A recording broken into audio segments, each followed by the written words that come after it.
أعوذ بالله من الشيطان الرجيم بسم الله الرحمن الرحيم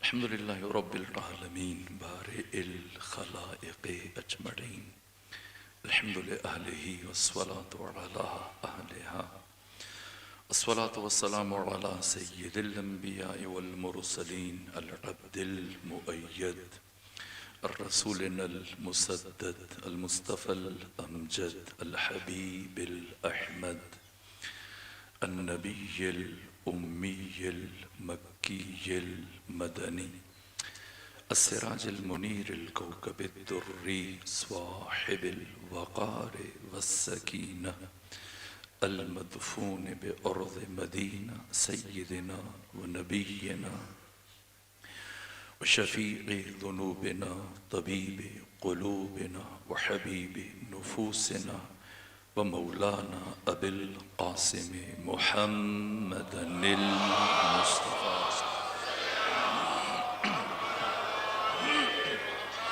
وأهل بيته الأطيبين الأطهرين الأنجبين المعصومين المظلومين ولعنة الله على أعدائهم ومنكري فضائلهم وغاصبي حقوقهم من يوم عداوتهم إلى الآن ومن الآن إلى قيام يوم الدين وبعد يوم الدين أما بعد فقد قال حق سبحانه وتعالى في القرآن بسم الله الرحمن الرحيم والشمس وضحاها والقمر إذا تلاها والنهار إذا جلاها والليل إذا يغشاها والسماء وما بناها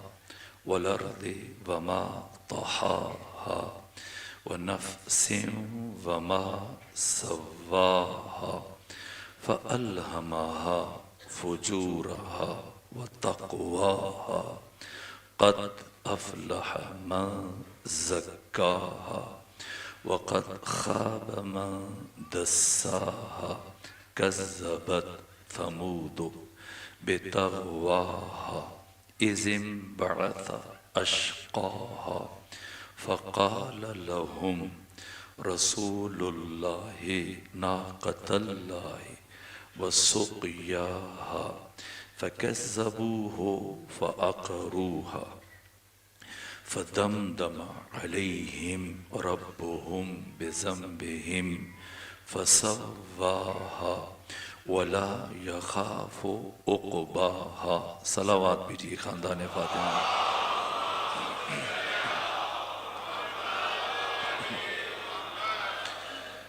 جو سلسلہ فکر شروع کیا گیا تھا آج اس سلسلے کی چوتھی مجلس ہے اور اب تک کی گفتگو کا جو لب لباب اور ما حصل اور نتیجہ وہ یہ کہ فلسفہ تخلیق بشر حصول کمال ہے.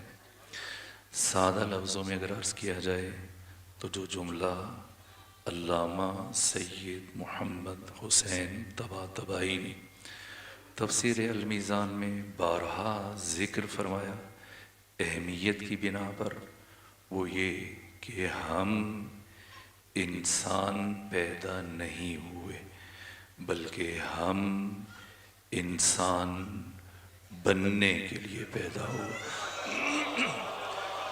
پروردگار نے ہمیں، یہ فرق ہے ہم میں اور ان 14 میں، کہ اللہ نے ہمیں اس کائنات میں انسان بننے کے لیے بھیجا، ان 14 کو ہمیں انسان بنانے کے لیے بھیجا.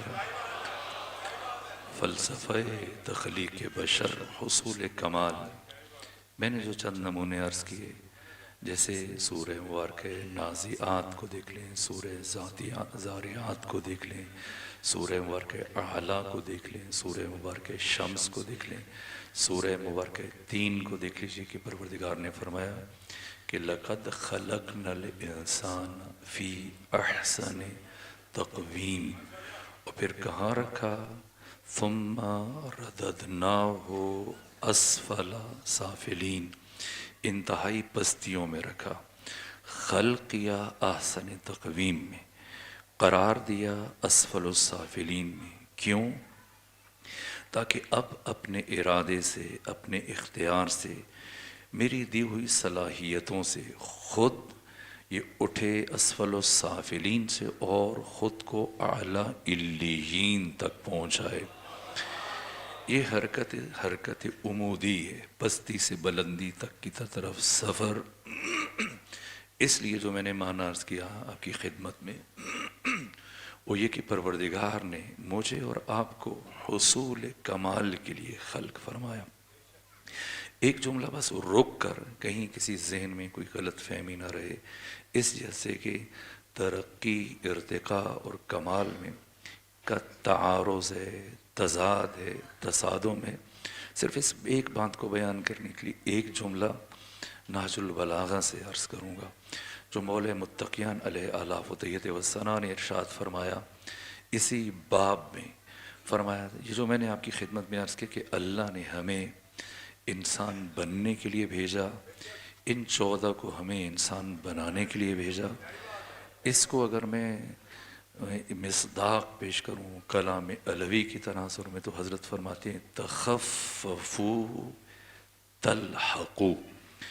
یہ جملہ سید رضی جنہوں نے آج سے 1000 سال پہلے نہج البلاغہ کو مرتب کیا، وہ فرماتے ہیں کہ جب میں اس جملے پر پہنچا تو قلم میرے ہاتھ سے چھوٹ گیا، اور میں برابر 3 دن تک وجد اور کیف اور انبساط کی کیفیت میں رہا کہ ادبی اعتبار سے، بلاغی اعتبار سے میں نے کوئی جملہ اس جملے کے نعم البدل کے طور پر نہیں دیکھا، کوئی جملہ اس کی برابری نہیں کر سکتا۔ اس کی شرح سے متعلق خود آیت اللہ حسن زادہ عاملی اور شارحین نہج البلاغہ نے بہت کچھ لکھا، لیکن میں چند جملے عرض کروں تاکہ ہم موضوع کی طرف مزید بڑھیں، پھر ہمیں غدیر کا فلسفہ سمجھ میں آئے، پھر سیدہ زہرا سلام اللہ علیہا کے نور کو اس کائنات میں بھیجے جانے کی حکمت کا بھی اندازہ ہو سکے کہ پروردگار نے ذات فاطمہ زہرا کو اس کائنات میں کیوں بھیجا ہے، اور کیوں ختمی مرتبت کی تمام تر رسالت کو موقوف قرار دیا ایک اعلان کی تبلیغ پر۔ معاملہ کیا ہے، ڈور کا سرا کیا ہے، اس کے لیے مولا متقیان کا یہ جملہ، اور سید رضی فرماتے کہ یہ جملہ صرف 2 لفظوں پر مشتمل ہے، لیکن معارف اور مطالب اور علوم اور معانی اور مفاہیم کا بحر زخار ہے۔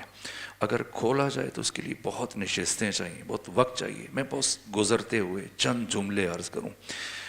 یہ جو امیر المومنین نے فرمایا کہ تخففوا تلحقوا، تخففوا کا مطلب ہے ہلکے پھلکے ہو جاؤ، سبک بار ہو جاؤ، تلحقوا مل جاؤ گے، ملحق ہو جاؤ گے۔ یہ امیر المومنین کیا فرمانا چاہ رہے ہیں؟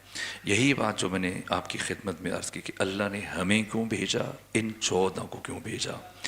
ہمارا تعلق اس عالم ناسوت میں ہے اور ہمیں ملکوت اسفل سے یہاں بھیجا گیا، لیکن ان 14 کا تعلق عالم لاہوت سے ہے، عالم اسماء و صفات سے ہے، اور حق تعالیٰ نے ان 14 کو جو اپنے قرب میں رکھا، جہاں نہ کسی ملک کی رسائی ہے، نہ کسی نبی کی رسائی ہے، نہ کسی فرشتے کی رسائی ہے۔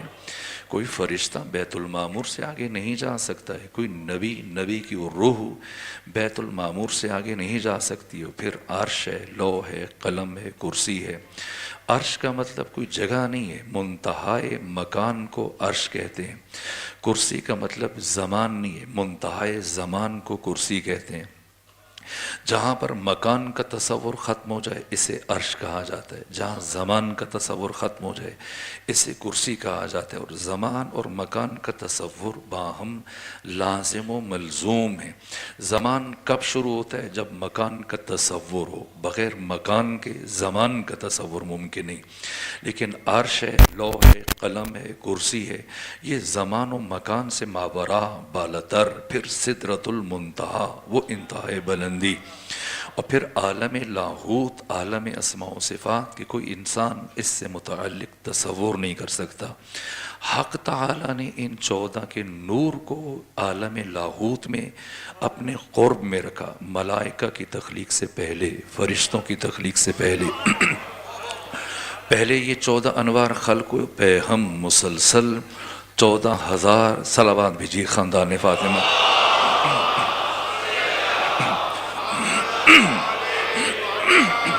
14,000 نوری سال مسلسل حق تعالیٰ کی عبادت میں رہے۔ نوری سال سے متعلق میں سال گزشتہ عرض کر چکا ہوں، صرف اس تسلسل فکر کو بیان کر رہا ہوں۔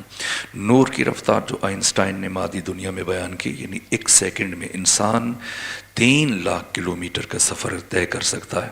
یعنی آپ لاہور سے اٹھیں، دنیا کا چکر لگا کے واپس آئیں، دوبارہ جائیں، پھر لوٹ کے آئیں، سیوار جائیں، 7 چکر لگائیں گے۔ کتنی دیر میں؟ 1 سیکنڈ میں۔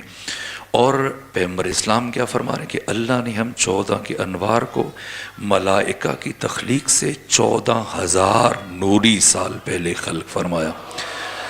اس کے بعد حق تعالیٰ نے ملائکہ کو خلق کیا ہے۔ اور میں نے سال گزشتہ وہ روایات آپ کی خدمت میں اشارتاً عرض کی تھی کہ انہوں نے ملائکہ کو دیکھ کر کچھ نہیں سیکھا، ملائکہ نے انہیں دیکھ کر سیکھا۔ ملائکہ نے ان 14 سے خدا کی بندگی سیکھی ہے، ملائکہ نے خدا کے ساتھ گفتگو کا سلیقہ سیکھا ان 14 سے۔ جبرائیل کا نام جبرائیل کس نے رکھا؟ علی ابن ابی طالب علیہ السلام نے رکھا۔ یہ میں سال گزشتہ یہ سلیمان قندوزی حنفی نے جو جناب المودہ میں اہل سنت عالم میں جو احادیث بیان کی، اور پھر ملائکہ کی تخلیق کے 14,000 نوری سال گزرنے کے بعد اللہ نے آدم کو خلق کیا ہے۔ یہ ترتیب ہے، یعنی پہلے ان 14 کا نور خلق ہوا، پھر ملائکہ کا نور خلق ہوا، پھر 14,000 نوری سال گزرنے کے بعد آدم کا نور خلق ہوا ہے۔ آدم کے سامنے فرشتوں کو خلق نہیں کیا گیا، فرشتوں کے سامنے آدم کو خلق کیا گیا۔ اور جب فرشتوں کے سامنے آدم کو خلق کیا گیا تو یہ فرشتے مسلسل 14,000 نوری سال اللہ کی بندگی، اللہ کی پرستش، اللہ کی عبادت، راز و نیاز الہی میں مصروف رہے۔ پہ ہم 1 سیکنڈ کا وقفہ بھی نہیں، جیسا کہ ناج البلاغہ کے پہلے خطبے میں امیر المومنین علیہ السلام نے ارشاد فرمایا کہ جس فرشتے کو اللہ نے حالت قیام میں خلق کیا، ہزاروں نوری سال گزرنے کے باوجود وہ حالت قیام میں ہے۔ جسے رکوع کی حالت میں خلق کیا وہ حالت رکوع میں، جسے سجدہ کی حالت میں خلق کیا ابھی تک حالت سجدہ میں خدا کی تسبیح، تمجید، تحلیل، ذکر، راز و نیاز میں مصروف ہے۔ تو وہ فرشتے جو 14,000 نوری سال مسلسل خدا کی عبادت کرتے رہے، تو جب ان کے سامنے آدم کو خلق کیا گیا، اور کس انداز سے مولا متقیان نے نہج البلاغہ کے پہلے خطبے میں آدم کی تخلیق کے مراحل کو بیان کیا کہ پروردگار نے کس طرح سے مٹی کو اٹھایا، کہاں کہاں سے مٹی کو منتخب کیا، کن کن مراحل سے گزارا، کیسے آدم کا پتلا تیار ہوا، کیسے اس میں روح پھونکی گئی۔ جیسی آدم میں روح پھونکی گئی اور حیات ابو البشر آدم کا آغاز ہوا، تو پروردگار نے تمام فرشتوں کو حکم دیا کہ سب کے سب سجدہ کرو۔ یہ بات عجیب ہے کہ ابھی آدم تو ابھی خلق ہوئے، فرشتے 14,000 نوری سال مسلسل خدا کی عبادت کر چکے ہیں، تو پروردگار آدم سے کہ تم ابھی خلق ہوئے ہو، تم نے تو ابھی تک عبادت کا آغاز نہیں کیا، لہٰذا تم ان تمام فرشتوں کو سجدہ کرو۔ نہ، اللہ نے آدم سے نہیں کہا کہ تم فرشتوں کو سجدہ کرو، فرشتوں سے کہا کہ تم آدم کو سجدہ کرو۔ عجیب ہے۔ اور سب سے پہلے جس نے استثناء مانگا ہے وہ ابلیس تھا کہ مجھے مستثنیٰ قرار دیا جائے۔ لیکن پروردگار نے استثناء نہیں دیا ہے، کوئی مستثنا نہیں ہے، فرمایا سب کے سب سجدہ کرو۔ اور جب اس نے انکار مانگا، انکار کیا، تو پروردگار نے کہا فخرج انک رجیم، نکل جو میری بارگاہ سے، اور قیامت تک تجھ پر لعنت ہے۔ تو کسی ایک کو مستثنا قرار نہیں دیا، پروردگار سید الملائکہ جبرائیل کو مستثنا قرار دے دے، اسرائیل کو مستثنا قرار دے دے، اسرافیل کو، میکائیل کو، کسی اور دوسرے فرشتے کو نہ، جتنے فرشتے ہیں سب کے سب بلا استثناء پروردگار نے حکم دیا کہ آدم کو سجدہ کرو۔ ایک باشعور ذہن میں یہ سوال پیدا ہوتا ہے کہ پروردگار نے آدم سے سجدہ نہیں کروایا، فرشتوں سے سجدہ کروایا، تو سوال کریں خدا سبحان سے، پروردگار خدا حکیم، کیوں آدم سے سجدہ نہیں کروایا گیا، تو کیوں فرشتوں سے سجدہ کرایا گیا؟ فلسفہ سجدہ ملائکہ کیا ہے؟ کیوں آدم کو مسجود قرار دیا ہے اور فرشتوں کو ساجد قرار دیا گیا؟ کیوں فرشتوں کو مسجود قرار نہیں دیا گیا؟ خدا کہتا آدم سے کہ چلیں کسی ایک فرشتے کو سجدہ کر دو جو تمام فرشتوں کا سردار ہے، جبرائیل کو نہ۔ یہ بات عجیب ہے۔ راز سجدہ کیا ہے؟ اگر کوئی جاننا چاہتے تو جائے نجف اشرف میں، عراق میں، جس کو توفیق نہیں ہوئی ہے پروردگار اسے توفیق دے، جو جا چکے ہیں پروردگار انہیں دوبارہ توفیق دے، اور جب جائیں مولا متقیان کے حرم میں اور حرم علوی میں آپ کو زیارت کا شرف حاصل ہو اور بارگاہ امیر المومنین تک دسترس ہو، تو جائیں، اور جیسے آپ حضرت کے حرم میں جائیں گے، اور پھر جب آپ گزرتے ہوئے صحن کو عبور کرتے ہوئے حضرت کے حرم کے اندر گنبد کے نیچے پہنچیں گے، تو زیارت سے پہلے سر اٹھا کر حضرت کی زری کے بالائی سمت گنبد کی طرف نگاہ دوڑائیے گا، پھر راز سجدہ معلوم ہو جائے گا کہ سجدے کا راز کیا ہے۔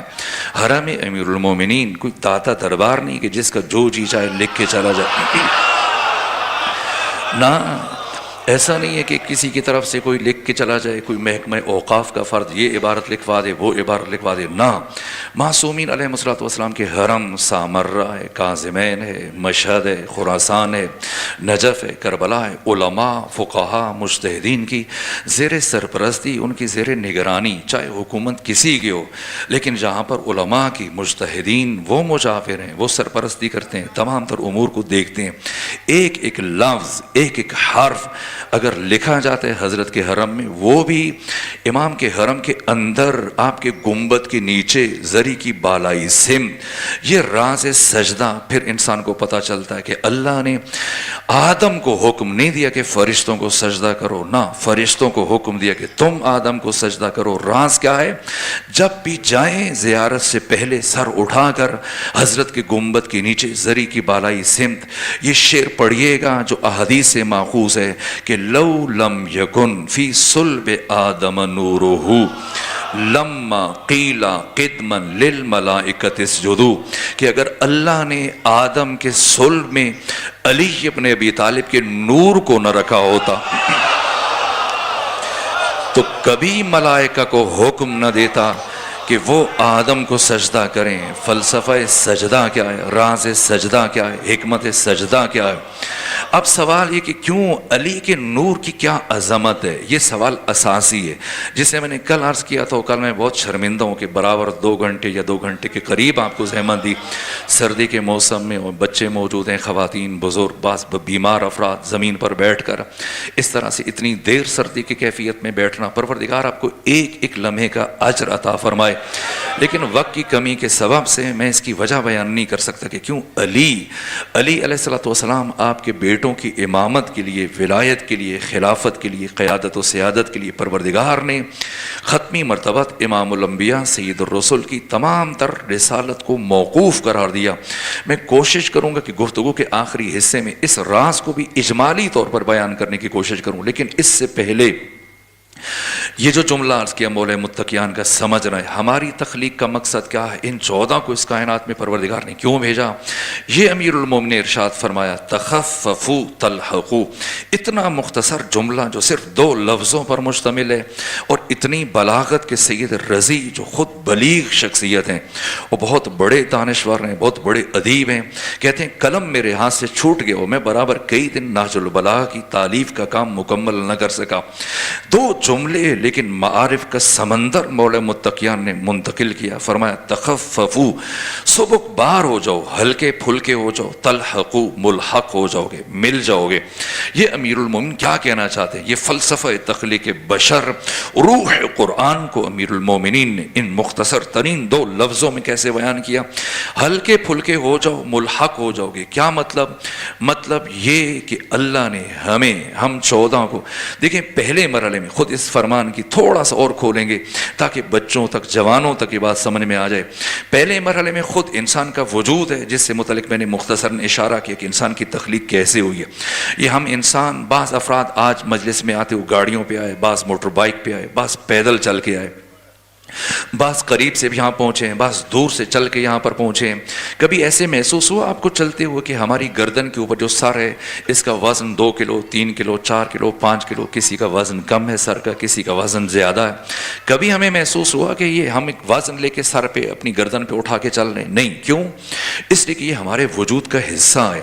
اس کے برخلاف اگر ہم اپنے ہاتھ میں کوئی سامان اٹھا لیں، مثلاً آپ تربوز اٹھائیں اور کچھ فاصلہ طے کرنا پڑے آپ کو، تو انسان تھکنا شروع کر دیتا ہے. پھر وہ تربوز جس چھاپر میں پکڑا ہوئے کبھی ایک ہاتھ میں اٹھاتا ہے، کبھی دوسرے ہاتھ میں اٹھاتا ہے، پھر ہاتھ بدل دیتا ہے. کیوں؟ یہ اس کے وجود کا غیر ہے، لیکن سر اس کے وجود کا حصہ ہے. یہ اٹھا کر چلتے ہوئے انسان کو بوجھ محسوس نہیں ہوتا. مگر انسان اتنا نحیف ہو جائے، کمزور ہو جائے، اتنا بوڑھا ہو جائے یا کسی بیماری کا شکار ہو جائے تو اسے اپنا سر اپنے کندھوں کے اوپر بوجھ لگنے لگ جاتا ہے. تو سب سے پہلے انسان کا وجود ہے یہ بات. دوسرے مرحلے میں اس وجود کو باقی رہنے کے لیے، اس کو برقرار رکھنے کے لیے، زندہ رکھنے کے لیے اس کی ضروریات ہیں تاکہ یہ وجود زندہ رہ سکے. ضرورت کسے کہتے ہیں؟ فلسفے میں، حکمت میں جو ضرورت کی تعریف کی گئی ہے، ضرورت ہر وہ شے جس پر انسان کی بقا موقوف ہو اسے ضرورت کہا جاتا ہے. جیسے پانی ہے، جیسے کھانا ہے، پانی نہ ملے انسان مر جائے، کھانا نہ ملے انسان مر جائے، ان پر انسان کی بقا موقوف ہے. پھر تھوڑا سا پھیلا دیجئے، جیسے انسان کے پاس سماجی ضروریات ہیں، معاشرتی ضروریات ہیں، اجتماعی ضروریات ہیں، وہ بجائے خود سمجھنے کے لیے پہلے مرحلے مختصراً انسان کا وجود، دوسرے مرحلے میں اس وجود کی ضروریات، اس کو باقی رہنے کے لیے تیسرے مرحلے میں سہولیات. سہولت کسے کہتے ہیں؟ کہ جس کے بغیر بھی کام وقوع پذیر ہو جائے، انجام پذیر ہو جائے، لیکن اس کے ہونے کی وجہ سے، اس کی موجودگی کے سبب کام سہولتاً سرزد ہو جائے، کام کا ظہور آسان ہو جائے. مثلاً جو آپ گھر سے یہاں مسجد میں، بارگاہ میں، ایبرٹ روڈ گلستان زہرا میں آئے تو یہ جو گاڑی پہ آئے ہیں، موٹر بائک پہ آئے ہیں، یہ آپ کی سہولت ہے. پاؤں آپ کی ضرورت ہے، یہ ٹانگیں آپ کی ضرورت ہے، قدم ضرورت ہے. ان کے بغیر یہاں پر پہنچنا ممکن نہیں تھا، لیکن گاڑی کی وجہ سے آپ سہولت میں پہنچ گئے، آپ کو تھکاوٹ نہیں ہوئی، خستگی نہیں ہوئی، کم وقت میں آ گئے. تو سہولت، جس طرح سے یہ پنکھے ہیں یہ آپ کی ضرورت نہیں نہ ہو تب بھی ہماری زندگی پہ کوئی بڑا اثر نہیں پڑے گا. آج سے چند سال پیچھے چلے جائیں تو پنکھے اور ایسی کوئی چیز وجود نہیں رکھتی تھی، تب بھی انسان زندہ تھے، باقی تھے. ان کی وجہ سے ہمیں سہولت ہو جاتی، گاڑی سہولت ہے، اسی طرح سے باقی بہت ساری سہولیات ہیں. تو سب سے پہلے انسان کا وجود، پھر اس انسان کے وجود کی بقا کے لیے ضروریات، تیسرے مرحلے میں سہولیات، اور اس کے بعد چوتھے مرحلے میں تزئینات. تزئینات یعنی جیسے ڈیکوریشن پیس ہے، سجاوٹ ہے. نہ تو یہ انسان کے وجود کا حصہ ہے، نہ انسان کی ضرورت ہے، نہ انسان کی سہولت ہے. تزئینات جیسے آپ کے گھر میں ایک گلدان پڑا ہوا ہے، اسی طرح سے ایک سینری پڑی ہے، ایک تصویر لٹکی ہوئی ہے، تو نہ تو یہ آپ کے وجود کا حصہ ہے، نہ یہ آپ کی ضرورت ہے، نہ آپ کی سہولت ہے. اس کی وجہ سے ایسا نہیں کہ آپ کا کوئی کام ہو رہا ہے، ہاں بس دیکھنے میں اچھا لگ رہا ہے. یہ تزئینات، یہ چوتھی چیز. اور اگر کوئی چیز نہ انسان کی ذات کا حصہ ہے، نہ اس کی ضرورت ہے، نہ اس کی سہولت ہے، نہ اس کو تزئینات میں شمار کر سکیں، پھر یہ لغویات میں شمار ہو جائے گا. جیسے مثلا سگریٹ ہے، یہ سگریٹ تو اس کو آپ تزئینات میں شمار کریں گے، اس کو سہولیات میں شمار کریں گے؟ نہیں، بلکہ ایک لغو ہے. مومن لغویات سے پاک ہے. جیسے سورہ مومنون میں جن پہلی ابتدائی 11 آیات میں بیان کیا گیا کہ مومن لغو چیزوں سے، بیہودہ چیزوں سے دور ہے. تو چنانچہ یہ مثلا یہ اب آپ بتائیے، مثلا فرض کر لیجئے کہ آپ نے ایک بلندی تک جانا ہے، جس طرح سے ایبرٹ روڈ گلستان زہرا، ظاہر ہے کہ اب اس کے داہنے بائنے چاروں طرف گھر بنے ہوئے ہیں، آبادیاں ہیں، اس مختلف قسم کے دفاتر ہیں، اس کی طرف شاہراہ ہے، راستہ گزر رہا ہے، آگے پیچھے دائیں بائیں. تو ظاہر کہ اگر جس ترتیب سے آپ کی تعداد مسلسل بڑھتی چلی جا رہی ہو، پروردگار اگر پیغام ولایت اور پیغام حق اور پیغام سیدہ لوگوں تک پہنچتا رہے، کائنات کے باشعور انسانوں تک، اور لوگوں کی ہدایت ہوتی رہے، یہ سلسلہ بڑھتا چلا جائے، اور بڑھتے بڑھتے اب بتائیں کہ اگر اس وقت جہاں پر 5,000 افراد جمع ہیں، اور اگر بڑھتے بڑھتے تعداد 50,000 60,000 70,000 یا لاکھ سے تجاوز کر جائے تو آپ کیا کریں گے؟ ظاہر کہ دائیں بائیں تو آپ نہیں کر سکتے، اس کو تو نہیں پھیلا سکتے، گلستان زہرا کو نہ آگے پیچھے دائیں بائیں نہیں بڑھا سکتے، تو پھر کیا کریں گے؟ لا محالہ آپ کے پاس ایک آپشن رہ جائے گا کہ آپ اس کی منزلوں میں اضافہ کرنا شروع ہو جائیں، دوسری منزل، تیسری منزل، جیسے جیسے تعداد بڑھتی چلی جائے، 50 منزلیں، 100 منزلیں، 200 منزلیں، سمجھنے کے لیے فلسفہ مثال تقریب ذہن ہے، ورنہ عاقل کبھی مثال میں مناقشہ نہیں کرتا، مثال کے ذریعے سے مطلب تک پہنچنا مقصد ہے۔ فرض کر لیجیے کہ 200 منزلیں ہو گئی ہیں گلستان زہرا کی، اور آپ مجلس کے لیے آئے اور نیچے 199 منازل اسی طرح سے مومنین سے بھر چکی ہیں، اب آپ نے اوپر جانا ہے، اور لفٹ بھی شاید اتنی سہولت نہیں ہے، مومنین زیادہ ہیں، یا پھر بجلی کا مسئلہ ہے یا خراب ہے یا کچھ، اپنے سیڑھیوں سے جانا ہے۔ اب آپ نے 200 منازل کی سیڑھیاں طے کرنی ہیں، تو کیسے طے کریں گے؟ کیا کیا اٹھائیں گے؟ آپ خود چلیں تو یہ بہت زیادہ ہے، کافی ہے، یعنی خود انسان چلتا ہوا پہنچے، لیکن آپ سوچیں کہ اتنی زیادہ منزلیں ہیں تو راستے میں ممکن ہے مجھے پیاس لگ جائے یا شوگر لیول ڈاؤن ہونے لگے، کچھ کھانے کے لیے بھی اٹھا لیں۔ اب چند چیزیں آپ نے اٹھا لیں، اور پھر انسان سوچے کہ نہیں اتنا لمبا سفر ہے، رستے میں تھوڑا سا استراحت بھی کر لیں، کوئی بستر بھی اٹھا لینا چاہیے، کوئی اور بھی ایسی چیز اٹھا لینی چاہیے، کرتے کرتے ایک آپ بستر بھی، چونکہ مشق نہیں ہے، بعض لوگوں کو تو بستر اٹھانے کی عادت ہوتی ہے لیکن آپ کو عادت نہیں ہے اس لیے مبادہ آپ کے لیے شاید مشکل ہو جائے، لیکن اب چیزیں جب بڑھنا شروع ہو جائیں اور اب وزن زیادہ ہو جائے، 10 کلو 15 کلو 20 کلو 30 کلو 40 کلو، آپ نے کہا یہ بھی ہو جائے تو اچھا، یہ بھی ہو جائے تو اچھا، یہ بھی ہو جائے تو اچھا ہے، تو اب آپ نے اوپر جانا ہے۔ کیا آپ یہاں اس پہلے طبقے سے اس آخری منزل تک جا پائیں گے؟ نہیں جا پائیں گے، لیکن مجبوری ہے، چلیں کچھ ضروریات اٹھا لیں، لیکن اگر آپ سہولیات کو بھی اٹھانا شروع کر دیں، اگر آپ تزئینات کو بھی اٹھانا شروع کر دیں، اس سے بڑھ کر کوئی لغویات کو بھی اٹھانا شروع کر دے، ان میں بھی الجھ جائے، یہ کبھی نہیں پہنچ سکتا۔ یہ فرما رہے امیر المومنین علی ابن ابی طالب، یہ اجمال بیان کیا، مختصر بیان کیا کہ اے انسان، پروردگار نے تمہیں خلق کرنے کے بعد اسفل السافلین میں رکھا، اور تمہاری جو منزل معین کی اعلیٰ علیین، انتہائی پستیوں سے اٹھ کر تم نے اس انتہائی بلندی تک جانا ہے۔ یہ 200 منزلیں تو شاید آسانی سے کٹ جائیں، لیکن اتنی بلندی تک پہنچنے کے لیے ناگزیر ہے تخففوا تلحقوا، اس بلندی پر پہنچانے کے لیے اللہ نے ہمیں بھیجا ہے، ہم 14 کو بھیجا ہے، وہاں سے بھیجا ہے تاکہ تم لوگوں کی انگلی پکڑیں اور تمہیں رہنمائی کرتے ہوئے اپنے ہمراہ لے کے چلے جائیں۔ تو اب تم میں سے جو اس کاروان کا ممبر بننا چاہتا ہے، اس قافلے کا رکن بننا چاہتا ہے، اس کے لیے اساسی شرط یہ کہ تخففوا، ہلکا پھلکا ہو جائے، تلحقوا، ملحق ہو جائے گا۔ اب اگر کوئی کہے کہ میں یہ بھی اٹھا لوں، یہ بھی اٹھا لوں، یہ بھی اٹھا لوں، اس میں بھی دل لگاؤں، اس میں بھی دل لگاؤں، اسے بھی شامل کر لوں، تو پھر یہ نہیں پہنچ پائے گا۔ یہ بات امیر المومنین فرما رہے ہیں۔ اگر اس جملے کو زیادہ بہتر طور پہ میں منتقل کرنا چاہوں تو پھر اس ایک مومن کی آواز دوں۔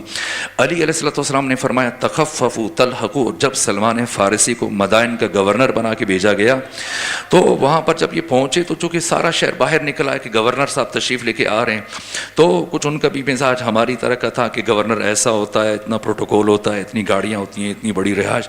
اب دارالامارہ تھا، پہلے بھی لوگ آتے رہے، لیکن سلمان فارسی پروردہ امیر المومنین، شاگرد مکتب علی ابن ابی طالب، جب گئے سفر کر کے پہنچے تو خچر ہے اور بس ایک دری کندھے پہ رکھی ہوئی ہے اور ایک کوزہ اٹھایا ہوا، پہنچے اور لوگوں نے جب پوچھا کہ یہ کہ کون ہے، تو کہا میں گورنر ہوں، تو یقین نہیں کر رہے تھے گورنر ایسا ہوتا ہے، کوئی پروٹوکول نہیں، کوئی سپاہی نہیں، کوئی ہٹو بچوں کی آوازیں نہیں ہے، نہ کوئی دائیں بائیں باڈی گارڈ ہیں، کچھ نہیں، لیکن لوگ باور نہیں کر رہے تھے، یہاں تک کہ جناب سلمان فارسی نے تحریر دکھائی تب باور ہوا کہ ہاں۔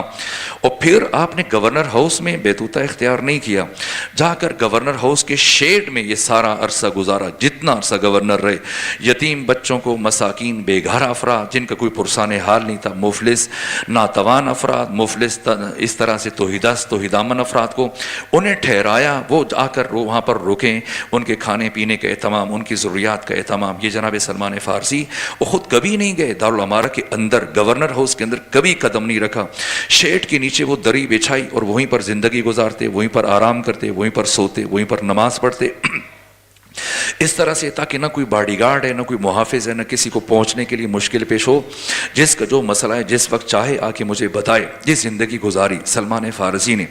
اور جب وہاں سے واپس پلٹنے لگے اور اس مرحلے میں جب مدائن کی سرزمین میں سیلاب آیا، جو کہ ایسے مقام پر تھی، نشیب میں تھی کہ مسلسل سیلاب آیا کرتے تھے، تو سیلاب کے نتیجے میں اب لوگ ڈوب رہے ہیں، کوئی اپنی بھینس بچاتے ہوئے ڈوب رہا ہے، کوئی اپنی گائے بچاتے ہوئے ڈوب رہا ہے، کوئی اپنی مال و متاع کو سمیٹتے ہوئے ڈوب رہا ہے۔ ایسے میں جناب سلمان فارسی نے جب دیکھا کہ لوگ غرق ہو رہے ہیں، پانی کے اندر ڈوب رہے ہیں، تو ایک مرتبہ دری اٹھائی وہ اور آفتابہ اٹھایا ہاتھ میں، اور کنارے کنارے چلتے ہوئے ایک تاریخی جملہ کا وہ جملہ جو مولا متقیان نے فرمایا، تخففو تلحقو، ہلکے پھلکے ہو جاؤ، ملحق ہو جاؤ گے۔ اور اب شاگرد امیر المومنین، عاشق امیر المومنین جناب سلمان فارسی نے کیا کہا؟ ٹہلتے ہوئے گئے، کنارے کنارے چلتے ہوئے کہا، ہاکذا ینجل مخففون، ہلکے پھلکے لوگ اسی طرح سے کامیاب ہو جاتے ہیں۔ البتہ کوئی اسے یہ نہ سمجھے، میں ہرگز یہ نہیں عرض کرنا چاہ رہا ہوں کہ شاید اسلام ترقی کے مخالف ہے، اسلام ارتقاء کا، نہ، اسلام ترقی کی تشویق کرتا ہے۔ ہاں یہ الگ بات ہے کہ اسلام ترقی کو زندگی کا مقصد قرار نہیں دیتا ہے، ارتقاء کو زندگی کا ہدف قرار نہیں دیتا، لیکن ترقی اور ارتقاء سے ہرگز منع نہیں کرتا، روکتا نہیں ہے۔ سہولیات حاصل کریں جس سے ایک کام سارے آسانی سے انجام پائے، انسان پیش رفت کرے، ترقی کرے، لیکن اس کا اسیر نہ ہو جائے، چیزوں کا اسیر نہ ہو جائے، نہ، ان سے استفادہ کرے۔ اگر اس بات کو میں بہتر طور پہ پہنچانا چاہوں تو اس کے لیے مثال عرض کرتا ہوں۔ ایک بہت بڑے عارف گزرے، معلم اخلاق، جنہوں نے شور آفاق کتاب لکھی ہے، معراج السعادہ، یہ ملا احمد نراقی، یہ مفسر تھے، مؤرخ تھے، محدث تھے، فقیہ تھے، فیلسوف تھے، عارف تھے، بہت بڑے عالم تھے اور صاحب کرامات شخصیت تھے۔ یہ جناب ملا احمد نراقی، تو ایک مومن، ایک ملنگ گیا ان کے پاس اور جا کے واعظ و نصیحت کی، امر بے معروف کیا، کہا ملا احمد نراقی، آپ کے بابا بہت بڑے عالم تھے، آپ کے دادا بہت بڑے عالم تھے، آپ کا تعلق علماء کے گھرانے سے ہے، عرفاء کے گھرانے سے ہے، آپ کو یہ زیب نہیں دیتا کہ اتنے علماء کے گھرانے سے آپ کا تعلق ہے، اس کے باوجود آپ اتنی مرفہ زندگی گزارتے ہیں، اس لیے کہ ان کے ہزاروں ایکڑ زمین تھی، نوکر چاکر تھے، باغات تھے، مال مویشی تھے، اسی طرح سے انہوں نے مختلف قسم کے گھوڑے پال رکھے تھے، اپنے بنگلے، رہائشیں، باغات لگائے ہوئے تھے، مختلف پھلوں کے الگ الگ باغات، اناج، ساری چیزیں، کنیزیں، غلام، نوکر چاکر، یہ ساری چیزیں۔ تو آ کر وہ داروغہ یا وہ مومن آ کر ملنگ ان کو سمجھاتا کہ مناسب نہیں ہے کہ اتنے علماء کے خاندان سے آپ کا تعلق ہے، خود پڑھ لکھ کر آپ اس درجے پہ پہنچے، مجتہد بن گئے، فقیہ بن گئے، اور دنیا میں خود کو آلودہ رکھا ہوا ہے، اتنے نوکر چاکر، مال مویشی، اتنی زمین جائیداد، یہ آپ کو زیب نہیں دیتا، آپ کے شایان شان نہیں ہے۔ تو وہ اکثر ٹال دیتے، لیکن ایک دن وہ آیا اور آ کر اس نے اصرار کیا، میں آپ کو اس حالت میں نہیں دیکھ سکتا، میرا دل اڑتا ہے جب میں دیکھتا ہوں کہ اتنا بڑا عالم، اتنا بڑا عارف دنیا میں غرق ہے، دنیا کی آلودگیوں میں، مال و متاع حیات میں اس طرح سے مستغرق ہے، میں چاہتا ہوں کہ آپ کو نجات دلاؤں۔ تو ملا احمد نراقی نے کہا بتاؤ کیا چاہتے ہو، کیا کروں؟ کہ چلو میں اور آپ دونوں چلتے ہیں، یہ ساری دنیا چھوڑ کر نجف چلتے ہیں، مولا متقیان کے حرم میں حضرت کے مجاور بن جاتے ہیں، باقی ماندہ زندگی حضرت کے حرم میں گزاریں گے، حضرت کی زری میں گزاریں گے، ایک ساتھ رہیں گے وہاں پر، باقی ماندہ زندگی عبادت خدا میں گزاریں گے، ذکر و راز و نیاز میں گزاریں گے۔ یہ سنا تو کہا اچھا ٹھیک ہے چلو چلتے ہیں۔ ایک مرتبہ ملا احمد نراقی چلے اور وہ درویش بھی ان کے ساتھ، وہ ملنگ بھی چل پڑا، اور جب دونوں چلے منزلیں طے ہونے لگیں، صبح نماز فجر کے بعد انہوں نے سفر شروع کیا، اور جب ظہر کے قریب کہا کہ اب کو نماز کے لیے رکتے ہیں، کھانے کے لیے رکتے ہیں، نماز پڑھی، اور جب کھانے کے لیے بیٹھے تو اس درویش نے دائیں بائیں ہاتھ مارنا شروع کیے۔ ملا احمد نراقی نے پوچھا کہ آپ کیا تلاش کر رہے ہیں، کیا دیکھ رہے ہیں؟ تو کہا کہ وہ میں اپنا کشکول تلاش کر رہا ہوں۔ کہا کیا کشکول؟ مطلب وہ کشکول آپ کے علم میں کہ جس میں وہ درویش مثلا کھانا بھی اسی میں کھاتے ہیں، کوئی جو بھی دیا جائے سب کا سب اسی میں ڈال دیتے ہیں، اور اس کو اپنے ساتھ رکھتے ہیں۔ ایک سیاہ رنگ کا ایک کاسا نما ہوتا ہے جس میں دونوں زنجیریں ڈال کے گلے میں اس طرح سے حمائل کر کے وہ درویش پھرتے ہیں۔ تو اب وہ دائیں بائیں ہاتھ مارنا شروع ہوا اور دیکھا کہ بھائی کاسا نہیں ہے، تو کہا کہ کوئی بات نہیں ہے، چلو ابھی اسی ظرف میں کھا لیتے ہیں، ادھر ادھر ہو گیا ہوگا دیکھ لیتے ہیں۔ کہا نہیں مجھے وہ کاسا چاہیے۔ کہا کیا ہو سکتا ہے وہیں پر رہ گیا، اور مجھے لگتا ہے کہ وہیں پر رہ گیا ہوگا، تو کیا کریں؟ کہا کہ ابھی تو ہم نے زیادہ سفر طے نہیں کیا، تو ہم چلتے ہیں واپس چل کے وہ کاسا اٹھاتے ہیں، تو پھر آگے دوبارہ سے سفر کریں گے، ابھی تو ہم نے آدھے دن کا سفر کیا۔ کہا کوئی بات نہیں ہے، ہم چلتے ہیں، آگے کوئی آبادی آئے گی، اگر تمہیں کشکول پسند ہے تمہارے لیے ایک نیا کشکول لیں گے. کہا نہیں مجھے وہی کشکول چاہیے, میں پچھلے 20-30 سال سے برابر اسی کشکول کے کھانا کھاتا ہوں, اسی کے ساتھ مانوس ہوں, میرا ان سے اس کے بغیر میں کھانا بھی نہیں کھا پاؤں گا. حتیٰ اس نے کھانا نہیں کھایا. کہا کوئی اتنا زیادہ سفر تو ہم نے نہیں طے کیا, آدھا دن کا سفر طے کیا, چلیں واپس چلتے ہیں, دوبارہ وہ اٹھائیں گے پھر چلیں گے, دوبارہ چل پڑیں گے. ایک مرتبہ ملا احمد نراقی وہاں سے مڑے اور آ کر اپنے گھر سے, اپنی رہائش سے, اپنے مہمان خانے سے اس درویش کو کشکول اٹھا کے دیا. جب کشکول دیا تو اس کے بعد اس درویش نے کہا کہ چلتے ہیں. کہا کہاں؟ کہا وہاں نجف اشرف جو آپ سے طے ہوا تھا. کہا وہاں کس لیے؟ کہا آپ سے ساری بات طے ہوئی تھی. کہا تم نے مجھے کہا تھا کہ میں دنیا دار ہوں اور تو آپ کو مجھے یہاں سے لے کے جانا چاہ رہے تھے, اور خود اب بیٹھ کے طے کرو, فیصلہ کرو کہ تو بڑا دنیا دار ہے یا میں بڑا دنیا دار ہوں. کہ میں نے تمہارے کہنے پر, ایک بات پر, ایک جملے پر میں نے اپنی ساری زمینیں چھوڑ دیں, تمام جائیداد چھوڑ دی, تمام نوکر چاکر چھوڑ دیے, تمام اپنے غلام مال مویشی, تمام باغات, تمام کھیتیاں سب کی سب چھوڑ دیں, اور تو ایک کشکول نہیں چھوڑ سکا ہے. اس کا مطلب میں دنیا دار نہیں ہوں, تو دنیا دار ہے. تو چیزوں سے استفادہ کرنا یہ قطعی طور پر دین اس کی ممانعت نہیں کرتا, نہ چیزوں کا اسیر ہو جانا, چیزوں کا حریص ہو جانا. سواری کو سواری سمجھے, اس میں کوئی حرج نہیں ہے, لیکن سواری کو مقصد سمجھنا کو شروع کر دے اور اسی کی گرد اس کی توجہ سوتے جاگتے اس سے متعلق سوچے کہ یہ میری سواری ہے, یہ ایسی ہے, اور پھر اس کے تصویریں بنائے اسی طرح سے, اور کسی گھر کے سامنے بڑا گھر بنا لے اور پھر اس کو ایک تکبر کا ذریعہ بنا لے. نہ, گھر رہائش کے لیے زندگی گزارو, اچھا گھر بناؤ, ساری سہولیات ہوں, لیکن اگر کوئی مکان کا حریص ہو جائے جس طرح سے. اور یہ جو بات میں عرض کر رہا تھا, بہلول عارف, بہلول عاقل, یہی ذہنیتیں, اور یہ اب سے نہیں ہے, پرانی ذہنیتیں. جیسے ابھی بھی بہت سارے افراد کوئی ایسی جگہ دیکھتے ہیں تو سامنے اگر اپنی ایسی بڑی گاڑی نہیں تو کسی اور کی گاڑی کے سامنے کھڑے ہو کے تصویر بناتے ہیں. کیوں؟ وہ اپنے آپ کو بے قیمت ظاہر کر رہے, اپنے آپ کو کم قیمت ظاہر کر رہے, اپنا وزن بڑھانے کے لیے اب چیزوں کا سہارا لے رہا ہے کہ اپنے پیچھے, تاکہ تصویر میں یہ گاڑی نظر آئے, یہ مکان نظر آئے, یہ منظر نظر آئے تو لوگوں کو پتہ چلے. اور یہ ذہنیتیں کب سے چلی؟ آپ چلے جائیے, ہارون الرشید 3 بر اعظموں کا حکمران ہے, اور ایک مرتبہ اس نے بہت محنت سے ایک اپنے لیے خلعت تیار کروائی اور اپنے لیے لباس تیار کروایا, اس میں مرصع قیمتی ہیرے جواہرات موتیوں کو جڑوا دیا, اور اب پہن کے بار بار آئینے کے سامنے جا کے کھڑا ہوتا ہے, پھر کنگھی کرتا ہے, خود کو دیکھتا ہے, اور پھر بار بار خود کو پسند کر رہا ہے, اچھا لگنا. کسی جب مولا متقیان فرماتے کہ جب کسی کو اپنا آپ اچھا لگنے لگ جاتا ہے اور وہ خود کو پسند کرنے لگ جاتے تو بہت جلد دوسروں کی نگاہوں میں ناپسند ہو جاتا ہے. تو مسلسل خود کو دیکھے جا رہے. اسی اسنا میں بہلول عاقل, بہلول عارف اس کے محل میں داخل ہوا. جب دیکھا کہ یہ مسلسل آئینے کے سامنے کھڑا تو کہا کیا دیکھ رہے ہو؟ تو اب اس نے بجائے اس سے کہ جواب دے, پوچھا کہ اے بہلول, اگر آپ سے پوچھا جائے کہ آپ بتائیں کہ میری کیا قیمت ہے تو آپ کیا قیمت لگائیں گے؟ کبھی انسان ہوتا ہے پوچھ لیتا. اور کہا کہ بتائیں, اگر مجھ سے آپ سے سوال کیا جائے کہ آپ ہارون الرشید کی قیمت لگائیں تو کیا قیمت لگائیں گے؟ اب بہلول نے ایک مرتبہ بغور ہارون الرشید کی قامت کو دیکھا, اور دیکھنے کے بعد کہا میرے خیال میں تمہاری قیمت 1,00,000 درہم بنتی ہے. یہ سن کر وہ ہنسنے لگا, مسکرانے لگا. کہا پہلے میں تمہارے بارے میں شک کرتا تھا کہ تم احمق ہو, سفی ہو, دیوانے ہو, یا جان بوجھ کے ایسا کرتے ہو, لیکن آج مجھے یقین ہو گیا کہ تم سچ میں احمق ہو. کہ کیوں یقین ہو گیا؟ کہ اس لیے کہ یہ جو 1,00,000 تو بتا رہا ہے یہ تو صرف اس خلعت کی قیمت ہے, اس لباس کی قیمت ہے, اس پوشاک کی قیمت ہے جسے میں نے پہنا ہوا ہے. تو بہلول مسکرائے, کہا میں بھی اسی کی بات کر رہا ہوں, ورنہ تمہاری کیا قیمت ہے, تمہاری کیا ارزش ہے؟ تمہاری کوئی ارزش نہیں ہے, تمہاری قیمت نہیں ہے, میں بھی اسی پوشاک کی قیمت لگا رہا تھا. یہ انسان یہ سمجھنا ہے, یہ سادہ بات نہیں ہے کہ انسان ان پستیوں سے اٹھے بلندیوں تک. ان 14 کو اس لیے بھیجا گیا اس سفر کے لیے. میں نے آپ کی خدمت میں عرض کیا ہے کہ جس طرح سے کل میں نے کہا لیس البر ان تولوا وجوہکم قبل المشرق والمغرب ولکن البر من آمن باللہ والیوم الآخر والملائکۃ والکتاب والنبیین وآتی المال علی حبہ ذوی القربى والیتامى والمساکین وابن السبیل والسائلین وفی الرقاب. اس کے بعد خدا نے حکم دیا وَأَقَامَ الصَّلَاةَ وَآتَى الزَّكَاةَ, اب نماز پڑھو, نماز پڑھنے کے بعد زکوٰۃ دو تاکہ تمہاری نماز قبول ہو جائے. اور پچھلے اموال کو ہم کیا کرتے ہیں کہ یہ تمام تر جو بھی ہے زکوٰۃ نکالی ہے, خمس نکالا ہے, اور چلے ہم خمس نکال کر اس کے بعد تختی لگا دی. جب تختی لگا دی تو پھر ہم نے خمس ادا نہیں کیا ہے, ہم نے زکوٰۃ ادا نہیں کی, ہم نے وہ مالیت تختی کے لیے دی ہے. اب الگ سے خمس نکالنا پڑے گا، اب الگ سے زکوٰۃ ادا کرنا پڑے گی. یہ مراحل، یہ خود اس لیے لقمہ کی طہارت سادہ نہیں ہے. لقمے کی طہارت اتنی، میں کیوں اس بات پر تاکید کر رہا ہوں؟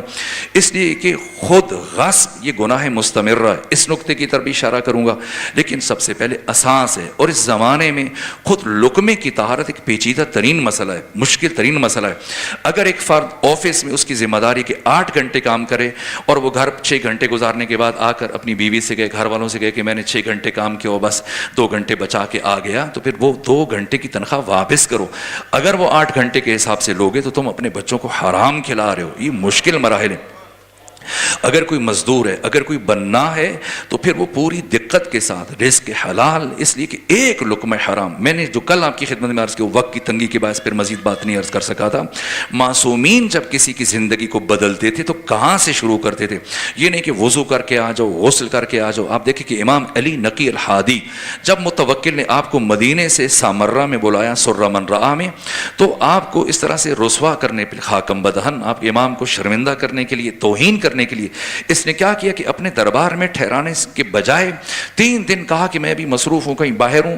تو اپنے سپاہیوں کے ذریعے سے امام کو یہ کہا کہ خان السعالیق، وہ مقام جہاں پر بھکاری رہتے ہیں، جس طرح سے مثلا آپ کے شہر میں بھی بعض جگہ تعمیر کروائی گئی تھی کچھ عرصہ پہلے، باقی شہروں میں بھی، تو آ کر بھکاری دن بھر بھیک مانگتے ہیں، رات کے وقت وہاں پر زندگی گزارنے کے لیے، رات گزارنے کے لیے وہاں پر رہتے ہیں. تو امام کی توہین کے لیے امام علی نقی الحادی کی متوکل عباسی نے امام کو 3 دن مسلسل خان السعالیق میں گزارا. لیکن یہ جو اقبال نے کہا کہ قوم کیا ہے، قوموں کی امامت کیا ہے، اس کو کیا سمجھے گا بھلا 2 رکعت کا امام، امامت کیسی کی جاتی ہے، اس نے اپنی طرف سے توہین کرنا چاہیے. لیکن امام نے کیا کیا، 3 دن جیسے ہی پہنچے خان السعالیق میں جہاں پر وہ بھکاری ٹھہرتے تھے، پہنچ کر سب کو بٹھایا اور کہا کہ 3 دن تم میں سے کسی نے یہاں سے باہر نہیں جانا ہے، تم میں سے کسی نے بھیک مانگنے کے لیے نہیں جانا ہے، 3 دن کے لیے تم میرے مہمان ہو. اور میں یہ چاہتا ہوں کہ ہم کچھ وقت اکٹھے گزاریں. اپنا تعارف کروایا کہ میں فرزند رسول ہوں، اولاد بطول میں سے ہوں. تعارف کرانے کے بعد پھر انہیں کچھ رقم دی. کہا میں یہ چاہتا ہوں کہ آپ اپنے لیے نیا لباس لے کے آئیں اور سب نیا لباس سے تن کریں، لیکن پہلے غسل کریں اور پھر 3 دن تک آپ میرے مہمان ہیں، آپ کے کھانے کا اہتمام میری طرف سے ہوگا. اور پھر 3 دن مسلسل انہیں اپنے ہاں روک کے رکھا. 3 دن کسی نے بھیک نہیں مانگی. 3 دن برابر امام کی ضیافت میں رہے، امام کے مہمان بن کے رہے. اور پھر امام ان کو 3 دن مسلسل نماز پڑھاتے رہے. یہ جو میں نے کل آپ کی خدمت میں عرض کیا تھا، الصلاۃ معراج المومن. اور جب پڑھانے والا اپنے زمانے کا علی ہو اور پہلے سے انسانوں کو اتنا پاک کر دے کہ اب وہ لائق پرواز ہو جائیں. ظاہر ہے کہ حرام کھا کے یا کسی کے ہاتھ سے مانگی ہوئی چیزیں کھانے کے بعد انسان کی روح میں وہ لطافت پیدا نہیں ہو سکتی ہے. اس لیے امام نے وہ پاک ترین، خالص ترین، طیب ترین رزق خود کھلایا، پاک و پاکیزہ لباس لے کے دیا. اب غسل کروایا، اب غذا کو پہلے پاک کرایا، پھر غسل کروایا. اور پھر جب وہ تیار ہوئے، آمادہ ہوئے، امام کے پیچھے جب نماز پڑھی تو امام کہاں لے کے گئے؟ الصلاۃ معراج المومن. جب نماز پڑھانے والے اپنے وقت کے علی ہوں تو وہیں اپنے ہمراہ ان کو بھی لے کے پہنچے. اور جب وہاں لے کے پہنچے تو جب نماز پڑھائی اور امام کو جب بلاوا آیا متوکل کی طرف سے، امام جانے لگے تو یہ سارے کے سارے جو پہلے بھکاری تھے امام کے پیچھے نکلے. امام نے فرمایا کہاں جا رہے ہو؟ یہ تو آپ نے یہیں ٹھہرنا ہے، رک جاؤ. کہنا اب ہم یہاں نہیں رکیں گے. کہا کیوں نہیں رکیں گے؟ فرمایا اس لیے کہ اب جہاں آپ ہمیں لے کے جا چکے ہیں تو اس کے بعد دنیا کی کسی کتے سے بھیک مانگنا، طلب کرنا، یہ ہم اپنی توہین سمجھتے ہیں. یہ امامت ہے، اس طرح سے امامت کی جاتی ہے. یہ تبلیغ کا طریقہ ہے، حدیثیں سنانے سے، محض باتیں سنانے سے نہ. امام اساسی کام کرتے تھے. آپ خود دیکھیے کہ امام کہاں سے، ایسا نہیں کہاں کہیں انسان حیران ہو جاتا ہے. کل میں امام موسیٰ کاظم علیہ السلام سے متعلق بات کر رہا تھا. امام موسیٰ کاظم علیہ السلام ایک طرف آپ دیکھیں، میں نے کل ابن سکیت کی بات کی ہے، قاضی ابو یوسف کی بات کی ہے. دوسری جانب خود ہارون الرشید کا اپنا سگا بیٹا جس کا نام قاسم ہے، قاسم بن ہارون، یہ ہارون الرشید کا بیٹا ہے. لیکن جب امام بغداد میں آئے اور امام کی نظر بندی کا زمانہ تھا تو اس عرصے میں یہ امام کے قریب رہنا شروع ہو گیا اور امام سے شخصیت سے متاثر ہو کر تھوڑا تھوڑا امام کے پاس آتا. لیکن امام نے کہاں سے بات شروع کی؟ پہلے مرحلے میں خود اس کی خوراک پاک کی اور پھر جب اپنے ہمراہ ٹھہرایا تو رفتہ رفتہ یہ امام کے پاس آ کے رکنا شروع ہوا. تو یحییٰ برمکی نے ہارون سے شکوہ کیا کہ لوگ تمہیں غلط کہہ رہے ہیں کہ خود ہارون کا اپنا بیٹا موسیٰ کاظم کی صحبت میں رہنے لگا ہے اور قیمتی جو لباس تھا اور دربار دربار کا، بادشاہ شہزادوں کا، وہ چھوڑ دیا اور کھدڑ اور سادہ ترین بوریا نشین ہو گیا۔ زیادہ وقت امام کے پاس گزرتا ہے، مسجد میں بیٹھ کے نمازیں پڑھتا رہتا ہے۔ ایک مرتبہ جیسے ہی سنا، کہا لوگ تمہیں غلط سمجھتے ہیں، باطل سمجھتے ہیں کہ تمہارا اپنا بیٹا تمہارے دشمن کو حق پہ سمجھ رہا ہے، تمہیں غلط سمجھ رہا ہے۔ تو ایک مرتبہ ہارون نے اپنے بیٹے قاسم کو بلایا اور غصے سے کہا کہ مجھے پتا کہ کیوں تم مجھے رسوا کرنے پہ تولے ہو، اس لیے کہ میں نے مامون کو اپنی ولایت عہدی میں شریک کیا، امین کو اپنی ولایت عہدی میں شریک کیا، ایک کو بغداد لکھ کے دیا، ایک کو خراسان لکھ کے دیا، تمہیں ابھی تک میں نے کوئی حکومت میں شریک نہیں کیا، اس لیے تو مجھے لوگوں کے سامنے رسوا کر رہا ہے۔ وہیں پر بیٹھے بیٹھے ہارون نے اس طرح سے مصر کی حکومت کا عہد نامہ تحریر کیا، اس کے سپرد کیا اور کہا کہ یہ لے جاؤ، مصر تمہارا ہے، جتنا عرصہ حکومت کرو، کوئی روک ٹوک نہیں ہے، جیسا گھر بناؤ، جیسا محل تعمیر کرواؤ اپنے لیے، جتنے غلام خریدو، جتنی کنیزیں خریدو، بیت المال کا جو مصرف چاہتے ہو کرو، کوئی روک ٹوک نہیں ہے، کوئی پوچھ تاچھ نہیں ہے، جس طرح جہاں مرضی جس کو دو خرچ کرو، وہاں کا خراج، وہاں کا ٹیکس، وہاں کا باج، سب کا سب تمہارا ہے اور کوئی باس پرس نہیں ہوگی۔ اور یہ جیسی تحریر دی تو ایک مرتبہ ہارون کے بیٹے قاسم نے وہ تحریر ہاتھ میں لینے کے بعد اسے زمین پر رکھ دیا، اور زمین پر رکھنے کے بعد ہارون سے کہا کہ اے میرے باپ ہارون، شاید تمہیں نہیں پتا کہ میں علی ابن ابی طالب کا شیعہ بن چکا ہوں، اور میں تو ہرگز تمہاری ظالم حکومت میں تمہارا سہیم اور شریک نہیں بن سکتا۔ اور وہ عہد نامہ حکومت کی تحریر وہیں پر رکھی اور چلا گیا۔ راتوں رات بغداد سے بصرہ منتقل ہو گیا کہ کہیں باپ زبردستی نہ کرے، مجبور نہ کر دے، اور بصرہ جا کر اپنے 3 بر اعظموں کے حکمران ہارون الرشید کے بیٹے نے مزدوری شروع کر دی، اور بار بار 2 سے 2.5 سال مزدوری کر کے اپنی زندگی گزارتا رہا، کرائے کا مکان رکھا، اور پھر رفتہ رفتہ کچھ بیماری شروع ہوئی اور بیمار پڑا، اور اتنا بیمار ہوا کہ قریب المرگ ہوا، حالت احتضار میں۔ اور اب جب حالت احتضار میں اور اسے محسوس ہو کہ کچھ لمحوں کے بعد میری موت ہو جائے گی، تو اپنے بصرہ کے ایک دوست جس کا نام عبداللہ بصری تھا اس کو وصیتیں کرنا شروع کی، اور کہا کہ اے عبداللہ بصری، میری چند وصیتیں، مال دنیا میں سے میرے پاس صرف 3 چیزیں، ایک میرے پاس کچھ لباس ہیں، ایک میرے پاس قرآن مجید کا نسخہ، ایک میرے پاس ایک انگوٹھی ہے جو میرے باپ نے مجھے دی تھی۔ یہ لباس میری موت کے بعد کسی ایسے فرد تک منتقل کر دینا جو اللہ کا مطیع ہے، اللہ کا فرمانبردار ہے، اللہ کی اطاعت کرے، اللہ کی بندگی میں اپنی زندگی گزارے۔ اگر وہ اللہ کا بندہ ہے اور اللہ کا مطیع و فرمانبردار ہے اور یہ لباس پہن کر وہ حق تعالیٰ کی بندگی کرے گا، عبادت کرے گا، تو میں بھی اس کے اجر اور پاداش اور ثواب میں سہیم اور شریک ہو جاؤں گا۔ اور یہ قرآن حکیم کا نسخہ کسی ایسے فرد کو دینا کہ جو حق کے قرآن اور عظمت قرآن سے باخبر ہو اور قرآن کی عظمت کو جانتا ہو، ایسے نہ کہ اس نسخے کو لے کر ایک طرف رکھ دے، نہ بلکہ اس کے حق کو سمجھتا ہو، اس کی تلاوت کرتا ہو، اس پر تدبر کرے، اس پر عمل کرے، تاکہ میں بھی اس کے اجر اور ثواب میں شامل ہو جاؤں، شریک ہو جاؤں۔ اور یہ انگوٹھی یہ میرے باپ ہارون نے مجھے دی تھی، اور جب سے میں نے امام موسیٰ کاظم کی صحبت میں رہنے کا شرف حاصل ہوا تو اس کے بعد کبھی میں نے اس انگوٹھی کو نہیں پہنا، پاس رکھ لیا تھا کہ کسی بھی موقع پر اپنے باپ تک واپس پہنچا دوں گا، چونکہ اس میں بیت المال اور مسلمانوں کے مال کی بھی شمولیت ہے، اور میرے اوپر اس کا استعمال جائز نہیں ہے، اور اسے پہن کر میں نماز نہیں پڑھ سکتا۔ یہ وصیتیں کرتے کرتے یہ شہید مرتضیٰ مطہری نے لکھا کہ یہ وصیتیں کرتے کرتے ایک مرتبہ قاسم بن ہارون نے اس عبداللہ بصری سے کہا کہ اے عبداللہ بصری، اب سامنے سے ہٹ جاؤ، اس لیے کہ میں کافی دیر سے جس شخصیت کا انتظار کر رہا تھا وہ تشریف لے کے آ رہے ہیں۔ اور اس کے بعد ابھی تک لیٹے ہوئے تھے، مشکل سے سانس لے رہے تھے کہ ایک مرتبہ اٹھ کر بیٹھے اور اپنے سینے پر ہاتھ رکھ کے بآواز بلند کا السلام علیک یا امیر المومنین۔ یہ جو امیر المومنین علیہ السلام فرماتے کہ یا ہار حمدان، میں یمت جرانی، جو بھی مرے گا، جب بھی مرے گا، جہاں بھی مرے گا، وہ میری زیارت کرے گا۔ اس سطح پہ انسان، یہ لقمہ حلال ہے جہاں پہنچ کر انسان کی بندگی کس طرح سے۔ اس لیے مرحوم اقبال نے کہا کہ اے طائر لاہوتی، اس رزق سے موت اچھی جس رزق سے آتی ہو پرواز میں کوتاہی۔ جس لقمے سے آ کر انسان کی جو عالم ملک سے عالم ملکوت اور لاہوت کی طرف پرواز ہے یہ متاثر ہو جائے، بہتر ہے کہ تو بھوکا رہ جائے، گھاس کھا لے، لیکن اس لقمے کی طرف ہاتھ نہ بڑھا۔ لقمہ حرام انسان کی نسلوں کی تباہی کے لیے کافی ہے۔ یہاں یہ کہا اے طائر لاہوتی، اس رزق سے موت اچھی جس رزق سے آتی ہو پرواز میں کوتاہی۔ اور ایک دوسرے مقام پر ایک خوبصورت فکر کو بیان کیا، کہا کہ دم زندگی، رم زندگی، غم زندگی، سم زندگی، پھر کہا غم رم نہ کر، سم غم نہ کھا، کہ یہی ہے شان قلندری، تیری خاک میں ہے اگر شر شرر تو خیال فقر و غنا نہ کر کہ جہاں میں نان شعیر پر ہے مدار قوت حیدری. یہ جو پہلے کہا کہ دم زندگی رم زندگی ہم بھی مانتے ہیں ایسا ہے, پھر کہا کہ غم زندگی سم زندگی ہم بھی مانتے کہ ایسے ہے, پھر کہا کہ غم رم نہ کر سم غم نہ کھا ہم بھی مانتے کہ ایسے ہے, اور پھر جو کہا کہ یہی ہے شان قلندری تو قبول اقبال, پھر جو کہا کہ تیری خاک میں ہے اگر شرر تو خیال فقر و غنا نہ کر کیونکہ جہاں میں نان شعیر پر جو کی روٹی پر ہے مدار قوت حیدری. میں دستے ادب جوڑ کے عرض کروں گا مرحوم اقبال آپ نے آدھی بات کی ہے, اس لیے کہ علی کی قوت کا دار و مدار صرف جو کی روٹی پر نہیں ہے, یہ بھی آپ کو بتانا چاہیے تھا کہ اس جو کی روٹی کو بناتا کون تھا, کیا اہتمام کیا. میں جب دیکھتا ہوں کیا اہتمام کیا پروردگار نے امیر المومنین علی ابن ابی طالب علیہ الصلوۃ والسلام کے لیے, کیا اہتمام کیا کہ بچپنے میں علی کے لیے روٹی تیار کرنے والی فاطمہ بنت اسد. کون فاطمہ بنت اسد؟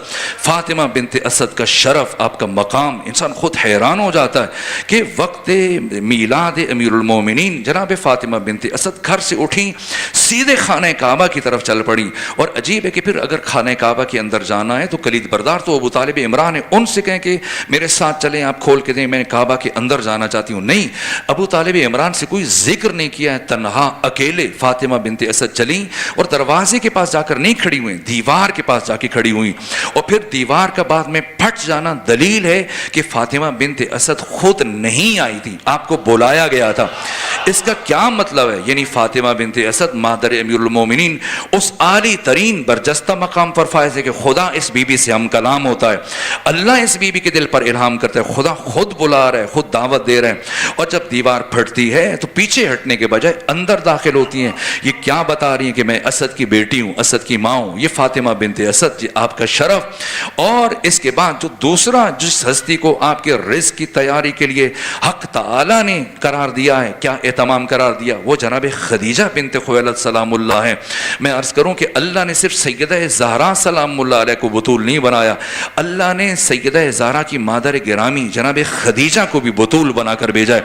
اب خود سوچیے گا اور تاریخوں میں جائے, جو مرضی تاریخ اٹھائیں, تاریخ کی, سیرت کی, حدیث کی کتابیں اٹھائیں, مورخین یہ لکھا ہے کہ مکی زندگی میں ایک مرحلہ ایسا آیا کہ مسلسل 40 دن ختمی مرتبہ مسجد الحرام میں خانہ کعبہ کے سامنے مسلسل 40 دن نماز پڑھتے رہے. یہ مرحلہ پیغمبر کی مکی زندگی کا بیان کرنے میں یہ محققین نے لکھا, دانشوروں نے لکھا, محدثین نے, سیرت نگاروں نے, تاریخ نویسوں نے تحریر کیا. اور پیغمبر کے پیچھے ایک نوجوان, ایک لڑکا, وہ بھی مسلسل 40 دن تک نماز پڑھتا رہا, اور اس کے علاوہ ایک خاتون بھی مسلسل 40 دن پیغمبر کی اقتداء میں نماز ادا کرتی رہی, اور ایک بوڑھا مجاہد ہاتھ میں تلوار لیے ان تینوں کے گرد دفاع کرتا تھا. کوئی دشمن, کوئی منافق, کوئی فاسق, کوئی کافر, ان تینوں میں سے کسی کو نقصان پہنچانے میں کامیاب نہ ہو جائے.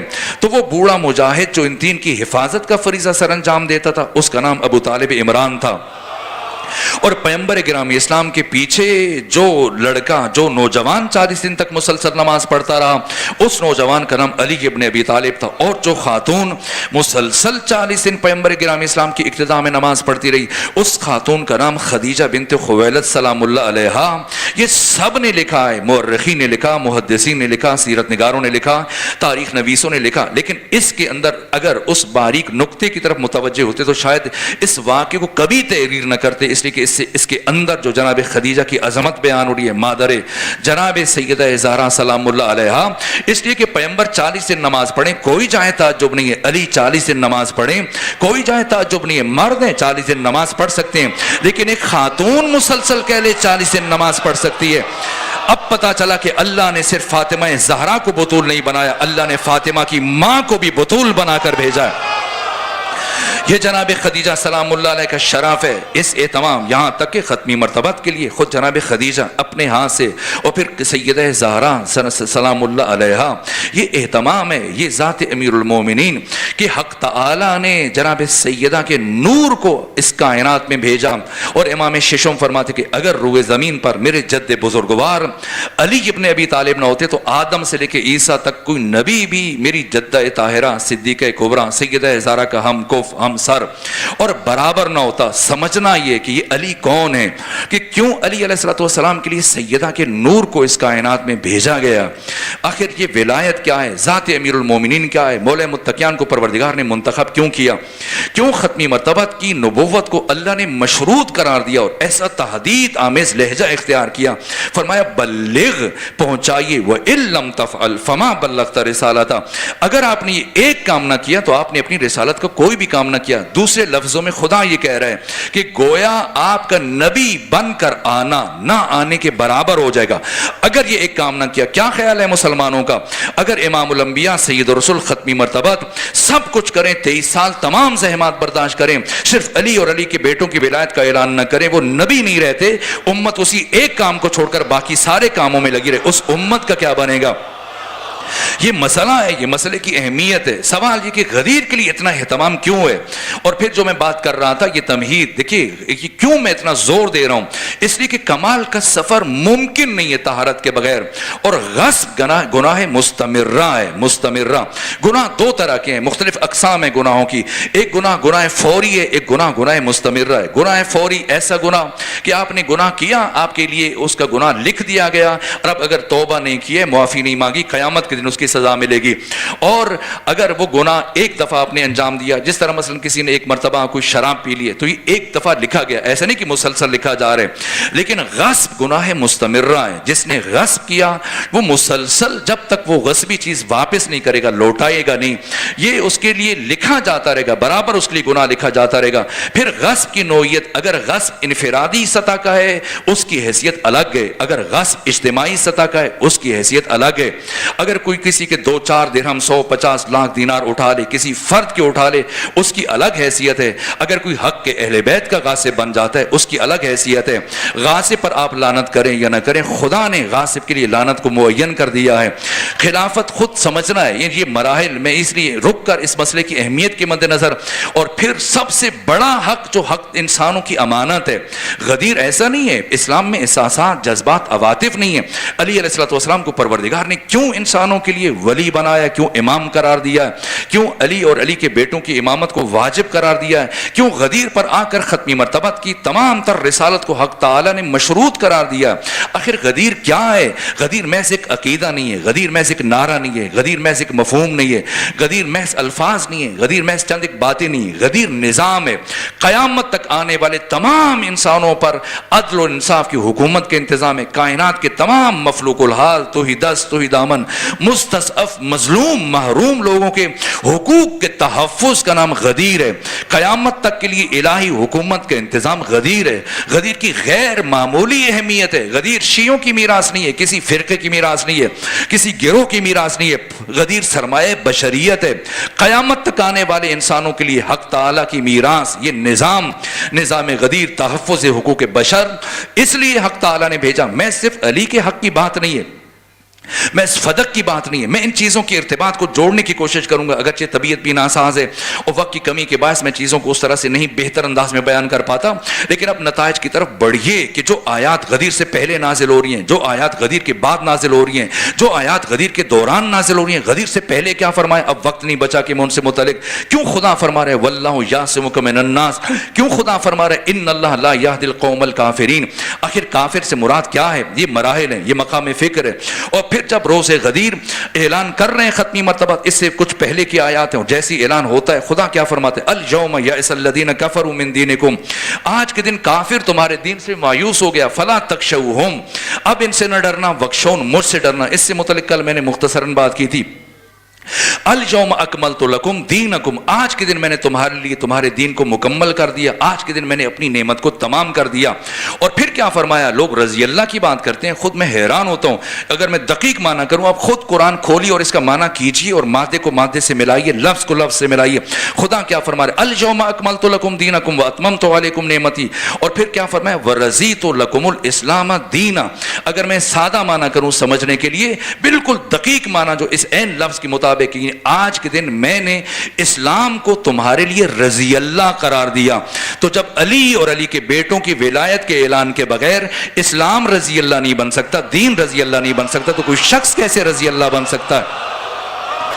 یہ سمجھنا ہے خود غدیر کا یہ پیغام، اور پھر غدیر سے پلٹنے کے بعد سوال یہ کہ آخر یہ علی کون ہے، یہ اساسی سوال ہے، اور اسی پر میرے استدلال کی بنیاد استوار ہے۔ اب تمام تر جو ربط میں نے آپ کے سامنے بیان کیا، شاید اس طرح سے میں ربط واضح نہ کر سکا، لیکن آپ خود باتوں کو ملا لیجیے گا، اور گفتگو کے آخری مرحلے میں داخل ہو رہے ہیں، تاکہ وہ اس مرحلے تک میں چاہ رہا تھا کہ آج میں ختمی مرتبت کی شہادت تک پہنچ جاؤں، اور آپ کے وہ عوامل بیان کروں، اور وہ جو سازشیں کہ ختمی مرتبت کی حیات طیبہ کے جو آخری 18 مہینوں میں، اور بالخصوص آخری 62 دنوں میں جو کچھ ہوا ہے، اور پھر بالخصوص جو آخری 4 دنوں میں ہوا، آج اس کا خلاصہ بیان کرنا چاہ رہا تھا، اور کل پھر میں فدق کے احوال بیان کرنا چاہ رہا تھا، فدق کی اہمیت کو بیان کرنا چاہ رہا تھا۔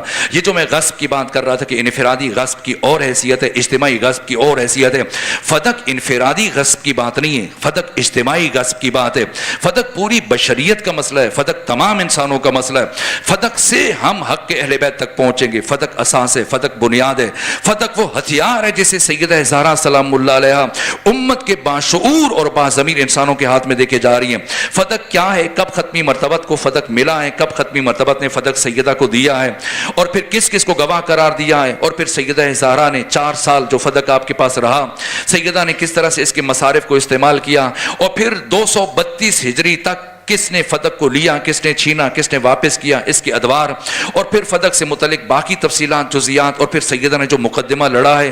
3 مراحل ہے وراثت کی بات سیدہ نے آخری مرحلے میں کی ہے۔ پہلے سید بی بی نے قاعدہ ید بیان کیا ہے، پہلے اپنے قبضے سے بات شروع کی ہے، اس کے بعد پھر مولا متقیہ نے جو گفتگو کی، پھر جناب سیدہ نے دوبارہ سے اپنے خطبے کو آگے بڑھایا، اور پھر دست قاعدہ ید کے بعد پھر سیدہ نے ہبہ کی بات کی ہے۔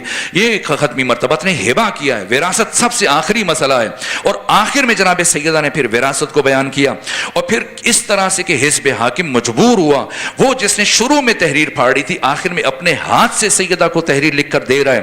کیوں تحریر لکھ کر دے رہا ہے؟ اور آخر پھر سیدہ زہرا نے جو احتجاج کیا، اس احتجاج کی حکمت کیا ہے، فلسفہ کیا ہے، کیوں واجب ہے کہ قیامت تک ہم سیدہ اور سیدہ سے جڑے ہوئے ان تمام واقعات کو، ان تمام تر جزیات کو ان مجالس میں، ایام فاطمیہ میں بیان کریں۔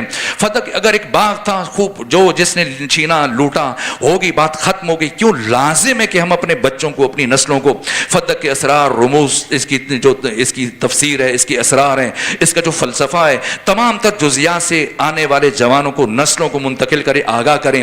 وہ اسرار میں عرض کروں گا، ختمی مرتبت کو کیوں کر شہید کرنے کی سازش کی گئی، منصوبے بنائے گئے کس طرح سے، کون کون ان سازشوں میں شامل تھا، غزوہ تبوک کے موقع پر 12 افراد کیوں سازش کرنا چاہ رہے تھے، اس مرحلے پر ایسا کیا ہوا، پہلی مرتبہ باقاعدہ ختمی مرتبت کی جو قتل کی سازش کی گئی ہے غزوہ تبوک کے موقع پر، اس کے بعد پھر ختمی مرتبت کی جس طرح سے کہ عبداللہ ابن مسعود، یہ صحابی رسول معتبر ترین منابع اہل تسنن، میں کل ان کے حوالے آپ کی خدمت میں عرض کروں گا کہ وہ کہتے ہیں کہ میں یہ ایک مرتبہ کہنے کے بجائے 70 مرتبہ یہ کہنا زیادہ اللہ کی قسم کھا کے کہنا پسند کروں گا کہ ختمی مرتبت کو زہر دیا گیا، اور زہر سے ختمی مرتبت کی شہادت ہوئی۔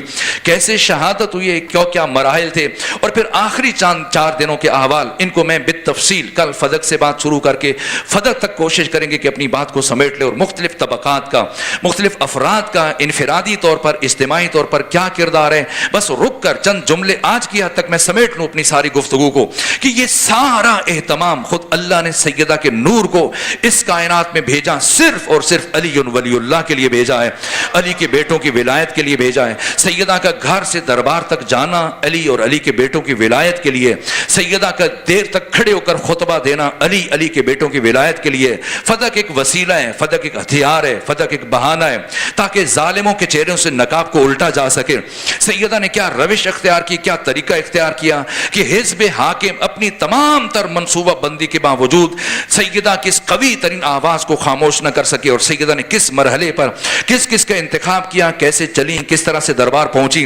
ان تمام مراحل کو شروع سے لے کے آخر تک میری کوشش ہوگی کل بیان کروں، کل کسی بھی دوسری چیز کو بیان نہ کروں، لیکن بالآخر یہ سوال پیدا ہوتا ہے کہ آخر جو میں نے کل سوال کیا تھا وہ بے جواب نہ رہ جائے، جو کہ وقت ختم ہو چکا،